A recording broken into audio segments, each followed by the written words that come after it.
Railway ఛార్జీల పెంపు ఉత్తర్వులు రద్దు చేసి అదనపు బోగీలు ఏర్పాటు చేయాలని కడప జిల్లా సిపిఎం నాయకులు డిమాండ్ చేశారు. ఈ మేరకు కడప జిల్లా స్టేషన్ మేనేజర్ శేఖర్ కుమార్ కు సిపిఎం నేతలు వినతి పత్రం అందించారు. కేంద్ర ప్రభుత్వం జూలై 1వ తేదీ అర్ధరాత్రి నుంచి పెంచిన రైల్వే ఛార్జీలను ఉపసంహరించుకోవాలని సిపిఎం కడప నగర కార్యదర్శి రామ్మోహన్ డిమాండ్ చేశారు.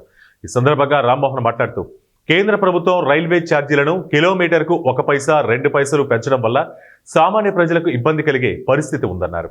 కావున పెంచిన ఛార్జీలను వెంటనే ఉపసంహరించుకోవాలని డిమాండ్ చేశారు. సామాన్య ప్రజల కోసం ప్రతి రైలులో 6 కంపార్ట్మెంట్లు కేటాయించాలన్నారు. కడప రైల్వే స్టేషన్ మేనేజర్ గారికి ఈరోజు సిపిఎం పార్టీ ఆధ్వర్యంలో వినతిపత్రం ఇవ్వడం జరిగింది. వినతిపత్రంలో పేర్కొన్నటువంటి అంశాలని ఉన్నతాధికారుల దృష్టికి తీసుకెళ్లి కేంద్ర ప్రభుత్వానికి దృష్టికి తీసుకెళ్లి సమస్య పరిష్కారానికి కృషి చేస్తామని స్టేషన్ మేనేజర్ గారు మాకు హామీ ఇచ్చింది.